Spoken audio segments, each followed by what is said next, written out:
The iPhone Air delivers remarkable performance in a super thin and light design that's very durable. I especially like getting A19 Pro power in something this compact, but you have to make some trade-offs for the steep $1,000 price. You get only a single rear camera, which means no telephoto zoom, ultra-wide or macro shots.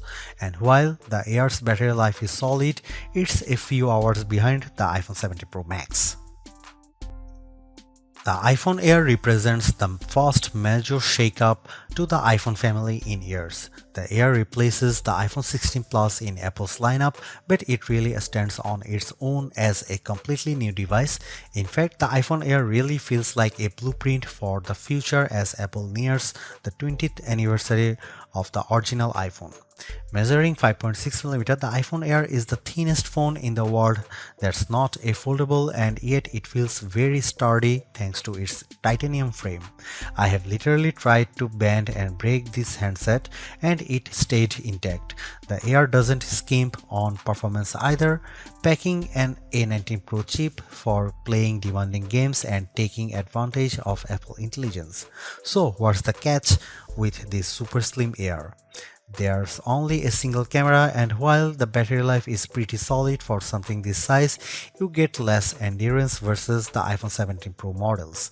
But it might still be the best phone for you, depending on what you are looking for. Here is the pros and cons in my full iPhone Air review.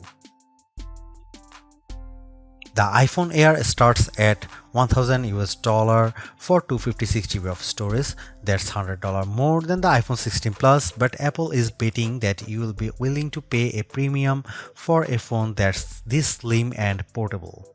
There is just one problem. The iPhone 17 Pro starts at $1,099, which is just $100 more for a phone with triple cameras, a bigger battery, and an A19 Pro chip with an extra GPU core and vapor chamber cooling for better sustained performance. So you should really think about whether this stunning design is worth it. The iPhone Air has a release date of September 19. The iPhone Air is so thin and light that you are worried for its safety when you see it from across the room, but you will feel reassured when you put it in your hands. Measuring just 5.64mm thin, the iPhone Air edges out the Samsung Galaxy S25 Edge for the thinnest phone we have tested. The Air is so thin, in fact, that you might forget it's in your front pocket. Well, the whole device isn't this thin. The plateau or camera bump runs across the top of the device and jutes out. At least it doesn't wobble on a table when you press down. Apple purposely crammed all the major components into this area to make room for a larger battery down below. The iPhone Air comes in sky blue, cloud white, light gold, and black. Frankly, the black color makes the design look cheap and not as thin. I preferred the sky blue model I tested, which does a better job of showing off the Air's thin profile. Some have complained that the titanium frame is too shiny, but I don't agree. If you are worried about the durability for a phone this thin, I think you can rest easy. I saw a demo that simulated a band with 130 pounds of force, and the iPhone Air shrugged it off. To further fortify the iPhone Air, Apple equipped the phone with a Ceramic Shield 2 display with 3x the scratch resistance of the previous technology and the Ceramic Shield back that's 4x more crack resistant than glass. It is worth noting that the iPhone Air has a single speaker integrated into the earpieces compared to dual speakers for the iPhone 17 and 17 Pro series. During my testing, the Air's speakers got plenty loud when listening to Apple Music, but it did sound tiny at max volume. Some have shared in our YouTube interview with Apple on the iPhone Air that they wish that this phone came in a mini size. I say there is no need, you get the best of both worlds with this device, a large 6.5-inch display in a very pocket-friendly size. And it's a pretty damn good ProMotion screen, 2 with a rated maximum outdoor brightness of 3000 nits, a 1 to 120 Hz refresh rate, and anti-reflection tech built in. Outdoors, I put the iPhone Air up against the Galaxy S25 Edge, playing the same Begonia trailer, and Emma's tone looked brighter, plus there was less glare. The iPhone Air didn't perform quite well as in our lab testing, covering less of the DCI-P3 color space and turning in a slightly worse Delta E accuracy score. The iPhone Air features a single 48 megapixel fusion camera with 2x optical quality zoom. No telephoto, no ultra-wide, but it is a pretty strong performer based on my testing. Just don't expect much more from the 10x digital zoom. The iPhone Air does bring some cool new camera features to the table that are also available on the iPhone 17, 17 Pro and 17 Pro Max. This includes an 18 megapixel center stage front camera that leverages a square sensor to let you shoot landscape selfies without having to flip the phone in your hand. Here are some camera samples of the new iPhone Air.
I am torn about the iPhone Air as its remarkable piece of engineering. This design is amazingly thin and light, and Apple deserves serious credit for making it so durable. It feels so strong, I don't think I would bother with a case. I also like how well the iPhone Air performs.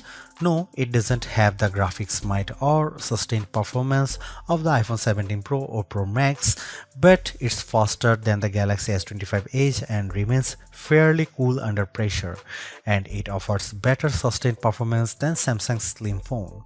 However, I don't like the shoppers have to give up both an ultra-wide lens and telephoto zoom with the iPhone Air. At least Samsung gives you an ultra-wide camera that enables macro photography, but the iPhone Air's main 48 megapixel camera is very good overall. Apple left some other features on the cutting room floor as well, as such as fast charging and cinematic mode for video, so sometimes the Air feels more like an iPhone Lite. Overall, I think the iPhone Air is worth buying for those who want a super slim phone that's very easy to carry, that doesn't sacrifice too much on performance, but you will have to live with some trade-offs if you want something this compact.